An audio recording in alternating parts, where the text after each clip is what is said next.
Hello friends, how are you all? I hope you are doing well. In today's video, we are going to teach expanded form. So let's start. हमें expanded form में बहुत confusion होता है. Expanded form में ही नहीं, short form में भी बहुत confusion होता है. तो आइए इस वीडियो में आज में हम expanded form और short form के confusion को दूर करने वाले हैं. तो हम इसे कंफ्यूजन दूर कैसे करते हैं? देखिए, आपका क्वेश्चन है 15265. Okay, you understand. अब इसे एक्सपेंडेड फॉर्म में कैसे करते हैं आपको बताता हूँ. ये जो 1 है ना, इसे आप देख लीजिए. इसे हम प्लेस वैल्यू की तरह करते हैं. इसके पास कितनी डिजिट है? 1 2 3 4. ओके, तो यहाँ पे हम 1 0 लगा देंगे. क्यों? क्योंकि इसके पास डिजिट है. हाँ, 1 0 लगाने के बाद हम कॉमा जरूर लगाते हैं, क्योंकि सम्स में मतलब इस एक्सपेंडेड फॉर्म में यही बहुत कॉमन है. ओके, हमने 1 0 के बाद कॉमा लगा दिया. देन उसके बाद ये जो हमारी 2653 डिजिट थी ना, हम यहाँ पे 3 0 बता देंगे. उसके बाद यहाँ पे हम प्लस का साइन लगाएंगे. ओके, हम यहाँ पे प्लस का साइन, ये भी इस एक्सपेंडेड फॉर्म में कॉमन है. अब आया हमारा 5. अब आप सोच रहे हो कि हम इस 5 को क्यों लेंगे? वो इसलिए लेंगे क्योंकि जब हमने 1 के आगे 0 0 इन डिजिट्स के लिए 0 0 लगा दिया, तो वैसे हम इन सारी डिजिट्स के साथ करेंगे. चलिए, 5 के पास टोटल है 3 डिजिट्स हैं, तो यहाँ पे हम लिख देंगे 5000. Okay, you understand. फिर हम प्लस का साइन लगा देंगे जैसा कि हमने इसमें लगाया. फिर आता है हमारा 2 के पास कितनी डिजिट है? 2 के पास टोटल 2 डिजिट है, तो 2 डिजिट है, तो यहाँ पे हम लगा देंगे 200 मतलब 200. ओके, अब 6 आता है, तो 6 के पास कितनी डिजिट है? 1.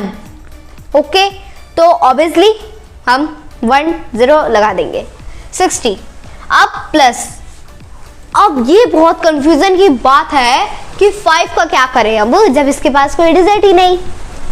वो ये करना होता है कि हम लोग इसके लिए ये करते हैं, हम 5 का 5 ऐसे उतार देते हैं. जब अगर लास्ट डिजिट के पास कोई डिजिट नहीं होती, तो हम ये डिजिट ऐसे ही उतार देते हैं. अब आया हमारा सेकेंड नंबर. इसका क्वेश्चन है 3 0 5 4 5 0. इसे कैसे करते हैं? तो 3 के पास है हमारी 1, मतलब हमें इसकी डिजिट काउंट करनी है. 1 2 3 4 5 डिजिट है. हाँ, इसमें एक बहुत सी कॉमन चीज़ है और वो बहुत इंपॉर्टेंट भी है. इसमें जो 0 है, इसके लिए बहुत कंफ्यूजन है. वो क्यों? हमें 0 को काउंट करना चाहिए कि नहीं, हमें 0 को लिखना चाहिए कि नहीं? हमें 0 को काउंट करना चाहिए. अगर वो ऐसी डिजिट्स में आ जाए, हमें 0 को काउंट करना चाहिए. तो 1 2 3 4 5 0 30 के पास, मतलब एक 3 के पास, तो 3 0 क्वामा, हमें इसमें क्वामा लगाना है. फिर 1 2 3 4 1 2 3 4, हमें इन डिजिट्स को 0 में कन्वर्ट करना होता है और यहाँ पे क्वामा लगा देना होता है. फिर हमें प्लस का साइन लगाना तो बहुत ही इंपॉर्टेंट होता है. फिर 0. अब आप सोच रहे होगे 0 0 0 ऐसे डिजिट्स बढ़ाना है? नहीं, 0 में ऐसा नहीं करते. 0 को हम ऐसे एक 0 ऐसे ही उतार देंगे. फिर हम प्लस का साइन लगाएंगे. फिर 5 के पास 3 डिजिट है, 5000. ओके, फिर प्लस का साइन 4 के पास 2 डिजिट है, ऑब्वियसली 2 0 लग जाएगा, 400. 5 के पास है 1 डिजिट, तो 5 0 50. अब 0 बचा. अब इस 0 का क्या करना है? जैसे कि हमने इसमें इस डिजिट को लिखा, वैसे ही हम इस डिजिट की तरह उस डिजिट की तरह इस 0 को ऐसे उतार देंगे. 0 अगर ऐसे 0 आ जाए ऐसे बीच डिजिट में, तो हमें इसे काउंट करना है.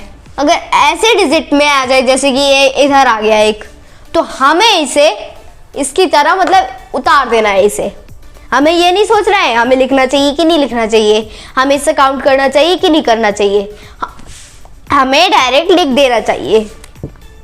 अब आता है हमारा third number. So third number है हमारा 8 9 4 7 2। इसे कैसे करते हैं? 8 के पास टोटल 4 डिजिट है, 1 2 3 4। ओके, तो हम क्या करते हैं, 8 के मैंने आपको बता रखा है कि जब हम 8 के बाद 0 जो लगाते हैं उसके बाद हम क्वामा, इंपॉर्टेंट है लगाना, तो लगा दिया हमने यहाँ पे क्वामा। अब हम ये जो मतलब हमारी जो 3 डिजिट बची 472, इसे हम 0 में कन्वर्ट करके यहाँ पे 0 0 लिख देंगे। ओके, फिर हम प्लस का साइन लगा देंगे। आया हमारा 9। 9 का क्या करेंगे हम, 9 के पास टोटल 3 डिजिट है, 1 2 3, तो 9000। ओके, 4 के पास तो 2 डिजिट है, तो आ जाएगा आपका 400। फिर 7 के पास भी 1 डिजिट है, तो हम यहाँ पे 7 0 लगा देंगे। ओके, अब आता है, अब प्लस का साइन लगा दिया, 2 बचा। हम क्या कर देंगे, हमने 2 को उतार देंगे इसमें, जैसे हमने फर्स्ट वाले में उतारा वैसे ही हम इसमें 2 को उतार देंगे। ओके, अब आता है आपका फोर्थ नंबर 92503। ये भी 0 वाला क्वेश्चन है। ओके, तो सबसे पहले हमारे पास 9 के 4 डिजिट है, 1 2 3 4।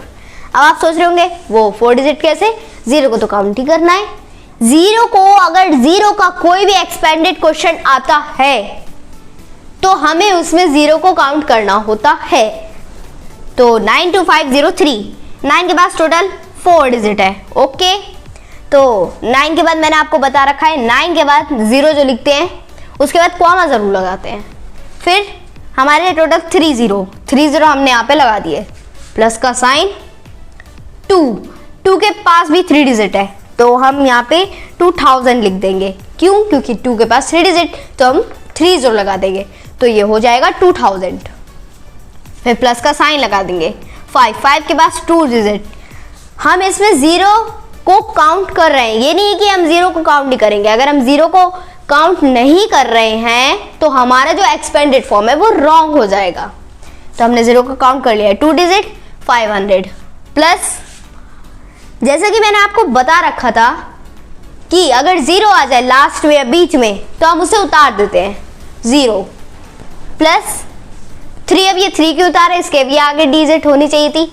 अगर ऐसा क्वेश्चन कहीं आता है या फिर इससे ही कोई सेम आता है तो आप ये समझ जाइए कि हमें लास्ट में ऐसी डिजिट लिखनी है, +3, क्योंकि 3 के पास कोई डिजिट नहीं, ऑब्वियसली हम इन सब की तरह 3 को इसे उतार देंगे।